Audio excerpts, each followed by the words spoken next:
Bueno, yo soy la doctora Roxana Rodríguez, yo soy pediatra, como Carmencita contó, bueno, ya llevo un par de años trabajando con la Sociedad Peruana de Síndrome Down, y bueno, esta vez creo que este tema sí jamás lo he hablado, pero es un tema que a mí me parece súper importante y además que creo que genera bastantes dudas en los papis, ¿no? El tema del diagnóstico dual, lo que es el síndrome de Down y autismo. Entonces, primero voy a darles algunas pautas como la teoría y al final justamente encontré un video que a mí me pareció en realidad súper claro, donde creo que nos va a poder dar un poquito más de ejemplos de cuáles son los signos de alarma de los que tenemos que estar, digamos, atentos todo el tiempo para poder ver si es que hay algo que debería llamarnos la atención y por lo que deberíamos llevar a nuestro hijito de repente a un neuropediatra o un pediatra con un poquito más de experiencia para poder detectar si es que tiene también el tema de autismo. Entonces, para empezar, bueno, el trastorno de espectro autista es un trastorno del desarrollo neurológico y justamente ahora no se llama autismo, sino se llama trastorno de espectro autista, y esta palabra espectro es súper importante porque nos habla sobre un abanico, ¿no? Un abanico donde hay cuadros bastante ligeros y hay cuadros un poquito más graves. Y en general, el trastorno de espectro autista va a tener una alteración en principalmente tres áreas. Primero que todo, el área de la comunicación verbal y no verbal. Segundo, las habilidades sociales. Y tercero, se va a caracterizar por algunas conductas repetitivas y algunos intereses restringidos. Entonces, ahorita vamos a ver un poquito más esto. Pero bueno, cuando hablamos de la asociación de síndrome Down y trastorno de espectro autista, en realidad hay bastantes estadísticas distintas, pero la mayoría coinciden que alrededor del 7% de niños con síndrome Down pueden tener trastorno de espectro autista. Lo interesante y lo importante y lo que deberíamos de repente tratar de cambiar un poquito es que muchas veces pasa que en niños con síndrome de Down el diagnóstico de autismo, de trastorno de espectro autista, se hace de manera tardía en comparación con otros niños. Incluso a veces nunca se realiza, o sea, hay personas adultas con síndrome de Down que de repente tienen trastorno de espectro autista y nunca se les ha llegado a hacer el diagnóstico. Usualmente en un niño que no tiene síndrome de Down, el diagnóstico se hace máximo a los 3 años, y leyendo, en realidad, en síndrome de Down esto a veces se demora hasta los 7 años, que es bastante, y como les digo, a veces ni siquiera se realiza a veces, ¿no? ¿Y por qué pasa esto? En primer lugar, porque no hay instrumentos específicos para hacer el diagnóstico en personas con síndrome Down. En niños sin síndrome Down se usan muchas veces algunos cuestionarios que se usan como instrumentos, y esos instrumentos a veces no son en realidad aplicables en personas con síndrome Down. Entonces, como no se tiene el instrumento, no se llega a hacer el diagnóstico. A veces hay una falta de experiencia de la persona que evalúa al niño y simplemente atribuye algunas características al síndrome de Down y no se da cuenta que esto es un diagnóstico aparte. Y a veces también existe una falta de conocimiento, justamente que va de la mano con la falta de experiencia, ¿no? O sea, si tiene síndrome de Down, no tengo que evaluar nada más porque todo lo voy a atribuir al síndrome de Down, y en realidad así no es, ¿no? Ahora, claro, si yo hablo de la alteración en estas tres áreas, algunos papitos me podrían decir, claro, el síndrome de Down puede alterar a veces estas áreas, ¿no? Entonces, ¿cómo puedo yo darme cuenta si mi hijo tiene las dos cosas? Entonces, simplemente para ir explorando una a una, cuando hablamos de la alteración, o algo que es súper importante cuando pensamos en autismo, es la palabra regresión en la comunicación verbal y no verbal. O sea, es un niño que ha ido o sea, a su paso, obviamente, un niño con síndrome de Down que ha ido a su paso en el desarrollo, avanzó hasta cierto punto y de ahí noto que regresa. De repente, no sé, ya me señalaba cosas o ya me quería decir algunas palabras y de repente empieza a regresar, ¿no? Esto me tiene que llamar un poquito la atención. Un niño con síndrome de Down y con trastorno de espectro autista va a tener dificultad para expresarse, o sea, para decir palabras, para decirme lo que quiere, lo que no quiere, pero también va a tener dificultad para comprender lo que sienten los demás y lo que quieren los demás. A diferencia de un niño que no tiene trastorno de espectro autista, el niño que tiene solo síndrome de Down puede tener dificultad para hablar, porque obviamente sabemos que nos puede costar un poquito más articular palabras y decir las palabras, pero los niños con síndrome de Down saben captar las señales sociales, saben, o sea, comprender lo que les están diciendo. Eso no debería haber en una persona solo con síndrome de Down, mientras que en una que tiene trastorno de espectro autista, sí. Cuando hablamos de las alteraciones en las habilidades sociales, un niño con ambos diagnósticos, con un diagnóstico dual, va a tener poca o ningún contacto ocular con su familia o con las personas que le esté hablando. Es un niño que no te mira a los ojos, que evita mirarte a los ojos. Es un niño que no va a poder ser empático, no va a poder ser sensible a los sentimientos de los demás. O sea, es un niño que como que está siempre en él mismo, no se da cuenta de repente que fulanita está triste o no se sabe poner en el lugar de los demás. Es un niño que no va a ser muy cariñoso con sus papás, no va a ser muy cariñoso con sus hermanos o con las personas a las que quiere. Y que va a tener mucha dificultad para interactuar con personas, para mantener amistades. O sea, es un niño que es como que está solamente en él. En cambio, un niño con síndrome Down te va a hacer contacto ocular, incluso cuando van de lactar miran a la mami, va a mostrar interés por cómo se sienten los demás. Si está jugando con algo, va a mirarte como para decirte, mira, estoy jugando con esto, y de ahí va a seguir jugando. Va a ser un niño que demuestre cariño hacia los demás, que va a abrazar a sus papás, les va a dar abrazos, vienen al pediatra y abrazan al pediatra, o sea, es un niño cariñoso, y va a ser un niño que busque interactuar con otras personas. O sea, por más que de repente no hable, igual te va a enseñar lo que está haciendo, va a señalarte lo que quiere, o sea, va a buscar una interacción con las demás personas. Cuando hablamos de las conductas repetitivas y los intereses restringidos, a veces acá hay algunas mamás que se preocupan mucho, porque una persona con síndrome de Down puede tener algunas veces estos movimientos repetitivos. Por ejemplo, no sé, el aleteo, ¿no? El aleteo, o se golpea la cabeza, o se mueve en su mismo sitio. Entonces, hay mamis que se asustan por eso, porque claro, estos son comportamientos que muchas veces se relacionan con el tema del autismo, ¿no? Pero en realidad, en el síndrome de Down pueden existir estos movimientos, estas conductas que se llaman estereotipias, pero siempre son en menor grado que en una persona con autismo, y lo más importante es que las personas que solo tienen síndrome de Down solo tienen esta característica. O sea, el resto de características, sobre todo las características sociales, no existen. Entonces, así podemos diferenciarlo un poco con una persona que sí tenga autismo, ¿no? Una persona que tenga autismo va a tener estas conductas, va a tener también una manera distinta de jugar. Es un juego que no es un juego imaginativo, sino es un juego muy restringido. O sea, por ejemplo, tengo el carrito y no es que voy a jugar a que el carrito avanza, sino voy a jugar simplemente a mover las llantas del carrito. O sea, no llego a tener un juego imaginativo. Y además va a mostrar mucho interés por objetos inanimados. Por ejemplo, no sé, encuentra una bolsa y se va a quedar horas jugando con la bolsa, pero él solito jugando con la bolsa. Es distinto que está jugando con la bolsa y se la está enseñando a la mamá, ¿no? Sino él solito se queda jugando con la bolsa, con cosas que usualmente no jugaría. Y otras características que podemos tener en síndrome Down y espectro autista, en este diagnóstico dual, es el deterioro en la capacidad de procesar los estímulos. O sea, por ejemplo, escucha un ruido y llora, o lo tocas y salta. O sea, tiene respuestas que no son frecuentes a los distintos estímulos. Puede dar mucha ansiedad, mucha irritabilidad, pueden ser muy hiperactivos, pueden tener problemas de atención, pueden dormir muy mal, y esto no está relacionado a ninguna apnea del sueño ni ningún otro problema médico, sino simplemente su sueño está muy alterado. Incluso en algunos momentos puede haber una conducta autolesiva, o sea, se pueden hacer daño ellos mismos, ¿no? Estas también son algunas características que se han visto, pero como le digo, ver una característica sola no es la manera de hacer el diagnóstico, sino ir sumando y sobre todo ver una mezcla de todos estos distintos espectros, o estos distintos aspectos que se pueden ir alterando, y si veo que hay muchas que se están sumando, siempre es mejor que me evalúe un especialista.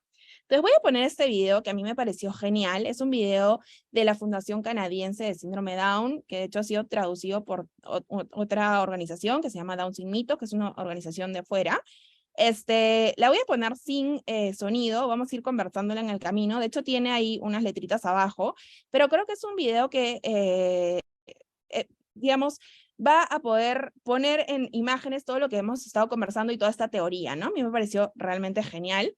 Carmencita, me dice si avanza más bien. Ok. I want to introduce. Sí, ya. Avanza. Entonces, miren, estos son dos niños. Jackie, a Jackie le gustan los carritos, le gusta la música, le gusta el pan.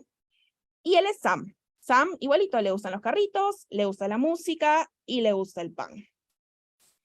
Ambos niños tienen síndrome Down, los dos.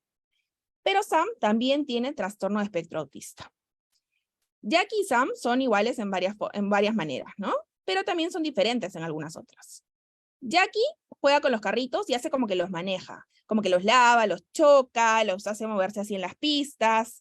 Y cuando su mami entra al cuarto y le dice, hola Jackie, Jackie voltea, la mira, le sonríe, la reconoce, hace contacto visual. Mientras que cuando la mamá de Sam entra al cuarto y le dice, hola, él no la mira, sino sigue viendo sus carritos. Y la forma en que juega con sus carritos es, le mueve las rueditas. Si bien disfruta cuando su mamá está ahí, no le sonríe ni la mira. Y cuando la mami se sienta a su costado y quiere que empuje su carrito, Sam como que la rechaza. A él no le gusta jugar así moviendo las carritos.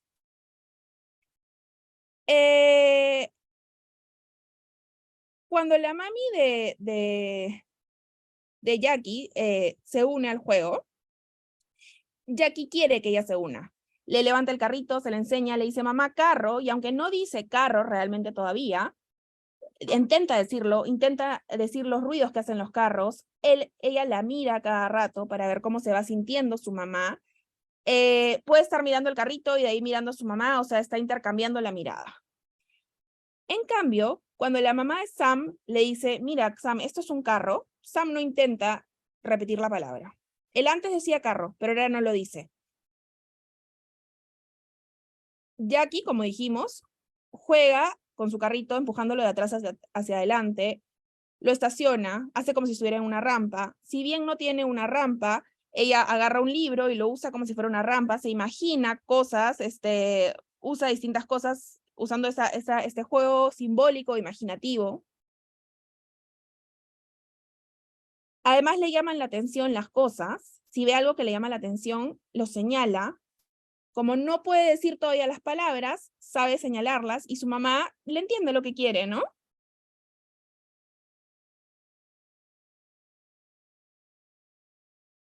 Sam también ve el camión de bomberos y también quiere jugar con él, pero él no lo señala, él solo empieza a gritar. Y la mamá en realidad no entiende qué es lo que quiere, porque él no sabe señalar y no sabe decirle qué es lo que quiere. Él solo se mece de atrás adelante, se pone muy irritable y eso le genera mucha confusión a la mamá. Y esto pasa porque él, por más que no sabe hablar igual que Jackie, él tampoco sabe hacer gestos, no sabe señalar, no sabe hacer expresiones faciales para poder comunicarse. Como dice acá, ambos tienen retraso en el lenguaje expresivo. Pero Jackie usa las señas, señala, ondea la mano, y con eso se puede hacer comunicar. Mientras que Sam todavía no puede. Y bueno, como su mamá lo conoce, se da cuenta que lo que quiere es el camión de bomberos y se lo da. Sam agarra el camión de bomberos y lo que hace básicamente es que suene varias veces. Aprieta el botón y que suene, y que suene, y que suene. Y no mira a su mamá, no quiere ver qué es lo que está haciendo su mamá. Entonces, como dice acá, los dos tienen un desarrollo más despacio, tanto en su habla, en su entendimiento, en su comunicación no verbal y varias otras cosas en común, ¿no? De repente alguno no escucha muy bien, pueden tener problemas sensoriales, problemas de comportamiento. Y si bien pueden haber algunas dificultades, digamos, en el desarrollo social, en síndrome de Down en general, en realidad sus habilidades de comunicación social y de juego son normales, ¿no? Y esto es la diferencia con los niños que sí tienen trastorno de espectro autista. Entonces, acá nos habla, ¿no? ¿Cuáles son algunos otros signos que nos pueden hablar? Niños que tienen mucha sensibilidad sensorial, como les estaba diciendo, o sea, niños que ven una luz y se ponen a llorar, o que escuchan un ruido muy fuerte y se asustan. Niños que no quieren comer nada, también es un signo de alarma que hay que estar mirando, no solo, pero sí estarlo mirando y ver que no haya nada más asociado. Niños que tengan movimientos repetitivos del cuerpo, como moverse hacia atrás y hacia adelante, o que tiren las cosas. Sobre todo porque no saben cómo comunicarse, entonces es su manera de comunicarse, ¿no? Problemas de sueño, como les había dicho.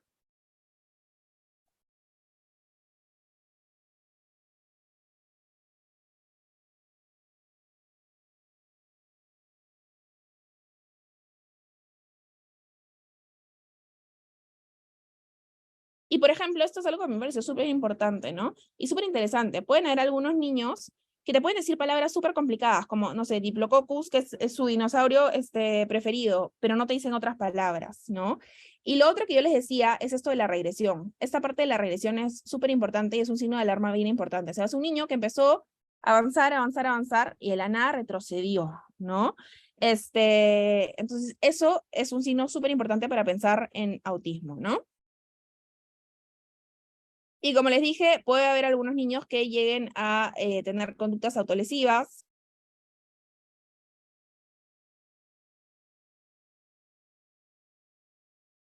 Ahora, puede ser que tengan solamente uno, eso no quiere decir que tengan autismo, pero si empezamos a ver que tienen bastantes de estas, ¿no? Que se empiezan a juntar bastantes de estas, entonces sí es mejor siempre buscar una ayuda profesional para poder hacer el diagnóstico lo más temprano posible y que no se pasen, ¿no? Entonces, a mí me pareció buenazo ese video.